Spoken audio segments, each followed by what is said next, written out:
Meerut district court के कटघरे में एक महिला खड़ी है जिसने अपनी 6 महीने की नवजात बच्ची को सीने से सटा रखा है। मुस्कान रस्तोगी नाम की ये महिला कोर्ट में अपनी मासूमियत का दावा कर रही है। इस दृश्य के पीछे एक खौफनाक सच्चाई छिपी है। मुस्कान पर आरोप है कि उसने सौरभ राजपूत नाम के युवक की हत्या की और लाश को एक नीले ड्रम में छिपा दिया। कोर्टरूम के बाहर का माहौल बिल्कुल अलग है। वहां सौरभ राजपूत की मां खड़ी हैं जो अपने जवान बेटे को खोने के गम में बुरी तरह टूट चुकी हैं। बिलखती हुई मां ने जब मुस्कान को देखा तो उनके शब्द किसी को भी झकझोर सकते थे। मेरा बेटा तुम्हारी मदद करता था और तुमने उसी को मार डाला। एक तरफ बेटे को खोने वाली मां का इंसाफ है और दूसरी तरफ अपनी बच्ची को बचाने की कोशिश करती एक आरोपी।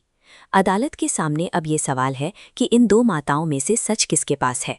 ये मुकदमा अब एक ऐसे मोड़ पर है जहां कानून को कत्ल के संगीन आरोपों और एक आरोपी महिला के मां होने के कानूनी अधिकारों के बीच संतुलन बनाना होगा। मार्च 2025 के इस ग्राफ को देखिए। पुलिस के मुताबिक सौरभ, मुस्कान और उसके प्रेमी साहिल शुक्ला के बीच आपसी रिश्तों का एक ऐसा जाल बुना गया था जिसका अंत खूनी साबित हुआ। पुलिस की जांच रिपोर्ट बताती है कि मुस्कान और साहिल ने सौरभ की हत्या के लिए हफ्तों पहले से ही पूरी रणनीति तैयार कर ली थी। हत्या को अंजाम देने के बाद आरोपियों ने लाश को ठिकाने लगाने के लिए उसे कई टुकड़ों में काट दिया। सबूतों को पूरी तरह मिटाने के लिए इन टुकड़ों को एक नीले रंग के प्लास्टिक ड्रम में भरकर ऊपर से भारी सीमेंट के साथ सील कर दिया गया था। उत्तर प्रदेश पुलिस के इन अधिकारियों ने जब इस ड्रम को बरामद किया तब जाकर इस सनसनीखेज साजिश का खुलासा हुआ और मुस्कान व साहिल को गिरफ्तार किया गया। लाश को इस तरह टुकड़ों में काटकर सीमेंट में दबा देना ही वो बड़ी वजह है जिससे मुस्कान के बेकसूर होने के दावों पर आज भी गहरे सवाल खड़े होते हैं। फिलहाल ये पूरा मामला मेरठ डिस्ट्रिक्ट कोर्ट में ट्रायल स्टेज पर है, जहां गवाहों के बयानों और सबूतों की जांच की जा रही है। कोर्ट में साहिल शुक्ला ने अपने पक्ष में गवाह पेश करने की बात कही है, वहीं मुस्कान लगातार सभी आरोपों को पूरी तरह नकार रही है।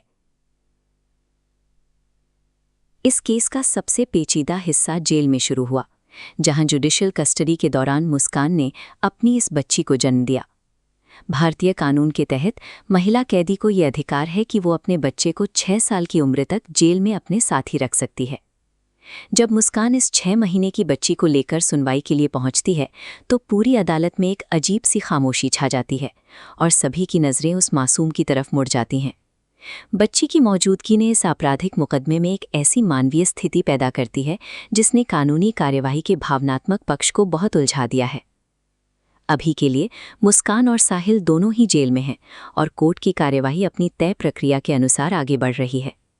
अगली अहम सुनवाई अप्रैल 2026 के अंत तक होनी है और तभी ये साफ हो पाएगा कि अदालत इस मामले को किस दिशा में ले जाती है। सौरभ की परिवार के लिए ये एक लंबी और थका देने वाली लड़ाई है, जहां हर तारीख उनके पुराने जख्मों को फिर से हरा कर देती है।